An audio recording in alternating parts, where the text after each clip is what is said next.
Muito bom. Que a graça do Senhor Jesus esteja nos nossos corações.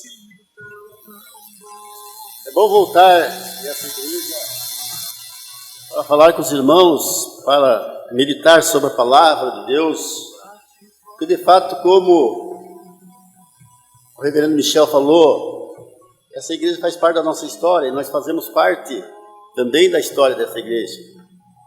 Por isso é importante lembrarmos e relembrarmos essa relação nossa de muitos anos. Isso nos faz bem, isso nos agrada, isso nos estimula a nossa fé, a nossa esperança, lembrar do passado. Mas hoje, como nós temos na pandemia, nós estamos com esse problema de tempo, né? Lógico que nós não vamos explanar muitas coisas, mas algumas coisas que nos façam bem para o nosso coração nessa noite. Amém, irmãos? Vamos ler para a nossa meditação o que está em Mateus 10, os primeiros 15 versículos. Mateus 10, do 1 ao 15.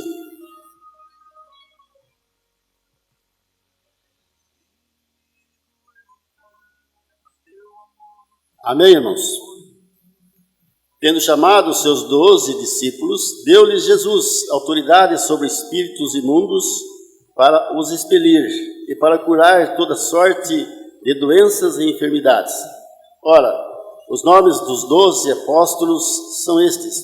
Primeiro, Simão, por sobrenome Pedro, e André, seu irmão, Tiago, filho de Zebedeu, e João, seu irmão, Filipe e Bartolomeu, Tomé e Mateus, o publicano, Tiago, filho de Alfeu, e Tadeu, Simão, o zelote, e Judas Iscariotes, que foi quem o traiu. A estes 12 enviou Jesus, dando-lhes as seguintes instruções: não tomeis rumo aos gentios, nem entreis em cidades de samaritanos, mas de preferências procurai as ovelhas perdidas da casa de Israel. E à medida que seguirdes, pregai, que está próximo o reino dos céus. Curai enfermos, ressuscitai mortos, purificai leprosos, expeli demônios, de graça recebestes e de graças dai. Não vos provereis de ouro, nem de prata, nem de cobre nos vossos cintos, nem de alforje, nem para o caminho, nem de 2 túnicas, nem de sandálias, nem de bom cordão, porque digno é o trabalhador do seu alimento. E em qualquer cidade ou povoado em que entrardes, indagai, quem neles é digno, e aí ficai, até vós retirardes. Ao entrares na casa, saudai, se com efeito a casa for digna, venha sobre ela a vossa paz, se porém não o for, torne para vós outros a vossa paz. Se alguém não vos receber, nem ouvir as vossas palavras, ao sairdes daquela casa ou daquela cidade, sacudi o pó dos vossos pés. Em verdade vos digo que menos rigor haverá para Sodoma e Gomorra no dia do juízo do que para aquela cidade. Amém. Senhor Deus, nosso Pai Celestial, que o teu Santo Espírito possa cuidar dos nossos corações, da nossa mente nesse instante, cuidar de cada ouvinte, Senhor Deus, para que ao ouvirem a palavra possam se alimentar e que todos nós possamos sair daqui fortalecidos na fé, no amor, na esperança e na coragem para enfrentar o dia a dia desta vida. Nós oramos agradecidos em nome de Jesus. Amém. Nós lembramos que no mês de março de 2005, esta igreja, ainda a congregação, pede para o presbitério de Sorocaba para que se organize como igreja. E aí em março foram organizados, então, aquela congregação e igreja aqui nesse lugar. Muitas coisas nós passamos nessa igreja, muitas coisas nós vimos, muitas coisas nós presenciamos nessa igreja, principalmente o período que estávamos lá na casa da Pedro Augusto Rangel, ali da esquina. Mas ela foi organizada. E quando ela foi organizada, a igreja portanto, agora ela se constitui com o seu conselho de administração, com a sua diaconia, com as suas coordenadorias, com os seus órgãos internos, ela está agora organizada como igreja, e, portanto, ela tem agora autonomia, ela tem agora condições de ir e caminhar sozinha. Mas eu quero lembrar que, também para a igreja, que no nosso Código Civil, ou na vida civil, com 16 anos, o jovem ou a jovem já pode começar a trabalhar. O Reverendo Michel lembrou muito bem, domingo passado, sobre os 16 anos que ela está fazendo.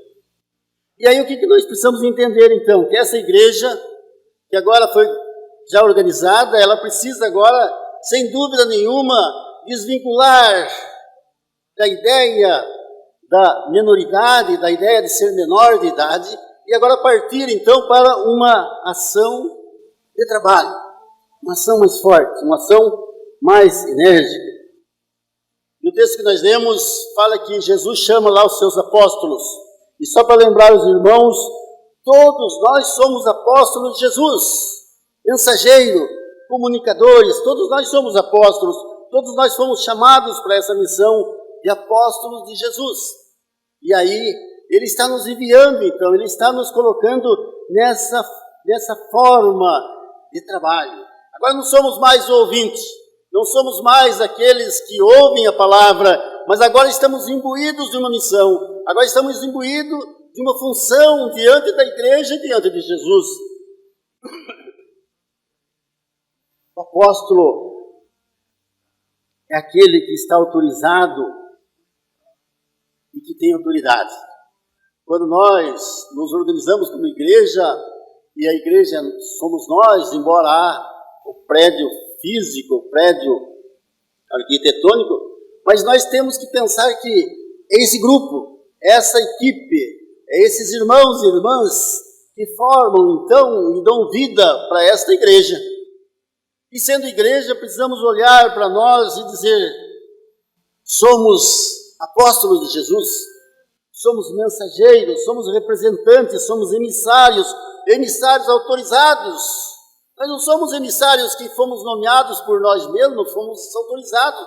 Assim que passamos a crer em Jesus e fomos batizados, nós então fomos nomeados por Jesus para ser seus apóstolos aqui nessa terra. Mas uma coisa importante que esse texto nos faz é que Jesus conhece esses seus apóstolos. Jesus chama pelo nome, assim como Ele chama Pedro, assim como Ele chama André, assim como Ele chama Zebedeu, o João, né? Seu irmão Filipe, Bartolomeu, Tomé, Mateus. Ele também conhece cada um de nós. Essa relação que eu quero passar para os irmãos, Ele sabe da nossa vida.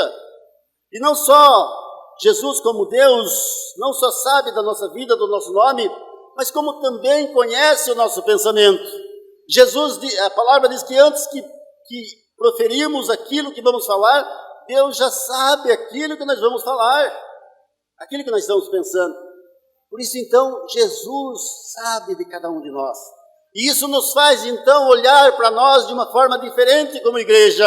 Se Jesus, se o meu Senhor, se aquele que morreu por mim na cruz, se aquele que se entregou e derramou o seu sangue por mim, me conhece, então aí a minha vida começa a ter diferenciação, ou ser diferente. Eu não sou um cara desconhecido, eu não sou uma mulher desconhecida, eu não sou um homem desconhecido diante de Deus. Ele sabe quem eu sou, Ele me viu nascer desde o ventre da minha mãe, na gestação, Ele já sabia quem eu era. Portanto, eu sou importante, eu não sou qualquer, eu sou um ser importante, somos seres importantes, somos filhos de Deus, herdeiros do reino e agora salvos por Jesus. Então Jesus conhece o seu povo pelo nome, Jesus conhece a sua igreja, Jesus conhece a nossa história, Jesus conhece a nossa vida. E essa mensagem, diante da pandemia que estamos vivendo, diante da crise que estamos vivendo, nos faz muito sentido para nós. Nos faz sentido porque Ao ligar a TV, ao ver os noticiários, o que nós ouvimos e vemos são as mortes, são as coisas ruins que aí está. E aí, ao ouvir essa palavra de Deus e sentir, de fato, na posse dessa palavra, nós vamos olhando para nós e dizendo, não vamos fraquejar nessa caminhada. Hoje um irmão lá de Salto Pirapora mandou um vídeo para mim. O Valdice é um diácono. Ele mandou um vídeo da escolinha do professor Raimundo. Eu falei para ele, olha, até eu vi o vídeo que ele mandou. Muito melhor ouvir a escolinha do professor Raimundo do que assistir a TV. Assistir a TV nos causa pânico, nos dá medo, nos causa aura. Mas para essa igreja também não foi diferente. Assim que ela foi organizada, assim que ela deixou de ser congregação, ela também passou agora a ter poderes dados por Jesus. E, portanto, só quero relatar como estão falando de expulsão, de curas. Aconteceu um fato, nós já estávamos aqui, acho que já estávamos aqui nessa igreja, na construção da igreja. Um dia eu estava em Biúna, Claudio deve lembrar dessa história. Um dia eu estava em Biúna à tarde, devia ser umas 6, 7 horas da noite já. O Eliezer me liga, não sei se foi o Eliezer, o Cláudio, o presbítero. Diz, pastor, tem um cara aqui numa casa na Vila Nova que nos chamaram para fazer uma oração para ele, só que ele está endemoniado. O Cláudio lembra disso? Cada recruta com um presbítero, novo com um presbítero. Ainda bem que tem o Eliezer, que era mais antigo. E aí eles vão, os dois. Eu falei, não, eu não posso ir, eu estou em Biúna. Eu vou ficar aqui orando por vocês. Eu vou no meu quarto e vou orar por vocês e vocês vão lá, nessa casa.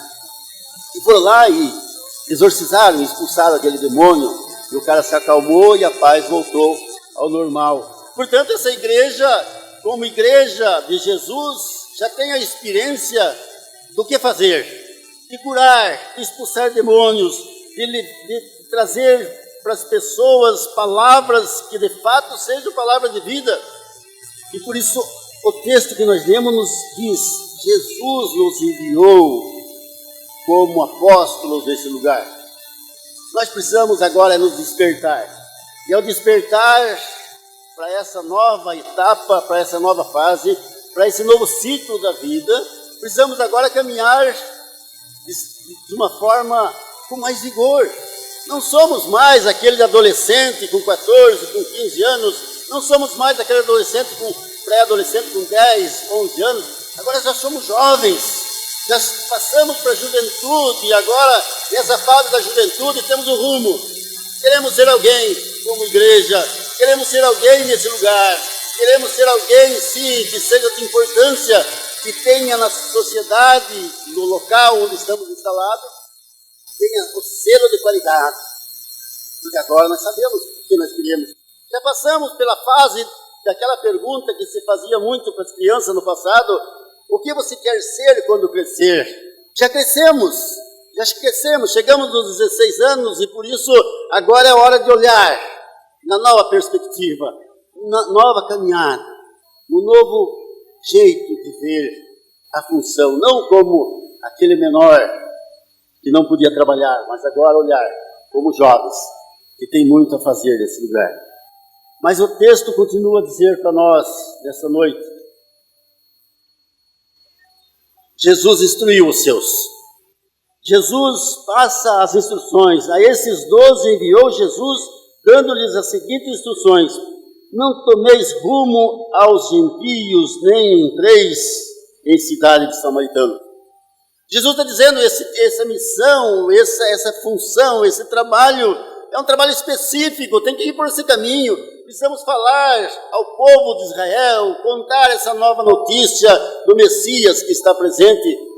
E aí trazendo para nós hoje, nós podemos também olhar para nós no passado, e lembrar aquelas pessoas que de alguma forma não estão mais no nosso meio, estão por aí em algum lugar. Precisamos sair e ir em busca desses que por um motivo ou por outro se desgostaram, largaram, ou daqueles outros que estão fora das suas igrejas, ou daqueles outros que estão desigrejados, sem igreja nenhuma, aqueles crentes que de fato não acreditam mais em uma instituição religiosa e, portanto, eles não vão em lugar nenhum. Mas nós precisamos olhar para nós. A missão é essa, anunciar. E muito mais ainda nesse período que estamos vivendo. Há necessidade de um anúncio muito mais veemente. Há necessidade de um anúncio muito mais presente na sociedade, para transmitir para o povo a esperança, a certeza que essa crise vai passar, essa pandemia vai terminar, e nós vamos rever as coisas do passado, e nós vamos viver as coisas do passado de uma forma gostosa novamente. Essa deve ser a nossa fé, essa deve ser a nossa crença, essa deve ser a nossa esperança. A não ser que nós, como jovens de 16 anos, estamos tão desanimados que não acreditamos mais nessa possibilidade, que não acreditamos mais de um mundo onde a paz, a harmonia, o amor esteja presente no nosso dia a dia.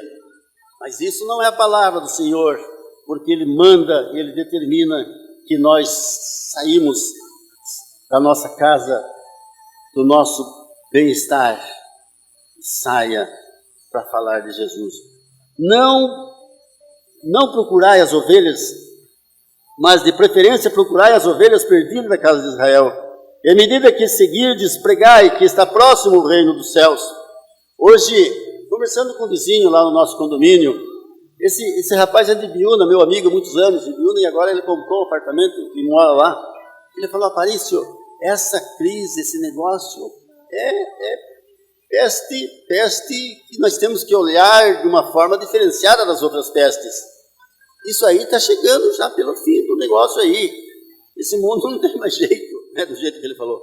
Portanto, nós precisamos olhar que agora é hora de anunciar, de proclamar a palavra para todas as pessoas. Curai enfermos, ressuscitai mortos, purificai leprosos, expelis demônios, de graça recebestes e de graças dai. Não vos provereis de ouro, nem de prata, nem de cobre nos vossos cintos. Algumas vezes nós temos uma dificuldade com referência à nossa condição financeira, à nossa situação financeira. Nós achamos que para fazer alguma coisa preciso ter dinheiro. Nós achamos que para fazer alguma coisa preciso estar bem financeiramente. E aí nós não fazemos, porque não vamos estar bem financeiramente em momentos da vida, porque essa questão financeira, ela é passageira, ela vai, sobe e desce. Portanto, nós temos momentos que estamos bem financeiramente e temos momentos que não estamos bem. Mas Jesus diz: não se preocupeis com esse negócio aí. Vocês não devem se preocupar. Não levem nem ouro, nem prata com vocês.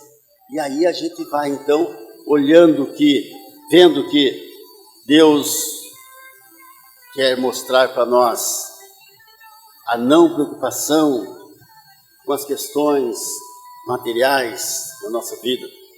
Nós vivemos muito essa questão material. Eu que estou chegando nos 70, esse ano eu faço 70, e nós vamos fazer a nossa jubilação no final do ano. Eu com a Diva trabalhamos, a Diva é tia do Michel, não é fraco não. Eu trabalhei já faz mais de 55 anos que eu trabalho, sem parar quase. E aí aquilo que eu adquiri nesse período, porque nós fomos conquistando algumas coisas, adquirindo algumas coisas, e hoje nós vemos que aquilo que nós adquirimos, que não são o necessário para viver, nos adquirimos sem muito sentido. Há 20 anos atrás, levei o Lauri para ver um lote que eu tenho lá no Piazza de Roma, perto do seu pai. Está lá criando mato. Não vejo sentido naquele terreno mais, não vou fazer casa mais lá, né? Nem tenho condições de fazer casa. E, portanto, o que aconteceu? Nós vamos lutando para ter, lutando para aumentar os nossos recursos, mas aí nós vamos vendo que no final dos 70, aquilo perde o valor, perde o sentido, perde a graça da conquista. Por isso, Jesus diz: não se preocupeis, não levem ouro nem prata nessa missão, nem alforje. E o trabalhador em qualquer cidade ou povoado em que entrares, indagai com eles, indagai quem neles é digno, e aí ficai vos retirar, e não vos ficai até vos retirares. Ao entrar na casa, saudai, se com efeito a casa for digna, venha sobre ela a vossa paz. Se porém não for, torne para vós outros a vossa paz. Se alguém não vos receber, nem ouvir as vossas palavras, ao sair daquela casa ou daquela cidade, sacudi o pó dos vossos pés. Em verdade vos digo que menos rigor haverá para Sodoma e Gomorra no dia do juízo do que para aquela cidade. Aí, irmãos, nós precisamos aprender pela palavra do Senhor. Precisamos levar a palavra para as pessoas, aquelas que receberem a paz, elas serão beneficiadas por Jesus. Mas aquelas que não receberem, nós levamos a mensagem para elas. Portanto, a nossa função é abrir a boca e anunciar a mensagem que o Senhor Jesus tem para todos nós. E aí, nós precisamos recriar esses 16 anos, recriar esse jeito guerreiro dos jovens, esse jeito espontâneo da juventude, e dizer, cada um de nós precisamos agora anunciar o Evangelho aqui nesse lugar. Que Deus nos abençoe, que os irmãos possam, através do Espírito Santo, reconhecer na palavra de Deus a mensagem desta noite. Em nome de Jesus. Obrigado pelo convite. Eu não vou sair daqui não, eu vou ficar por aqui, ó. Falei para o Michel, ele falou, eu chamo cedo de tio ou de reverendo? Eu falei, chama de tio. Aqui eu quero ser seu tio, aqui eu não sou reverendo. Que Deus nos abençoe. Amém.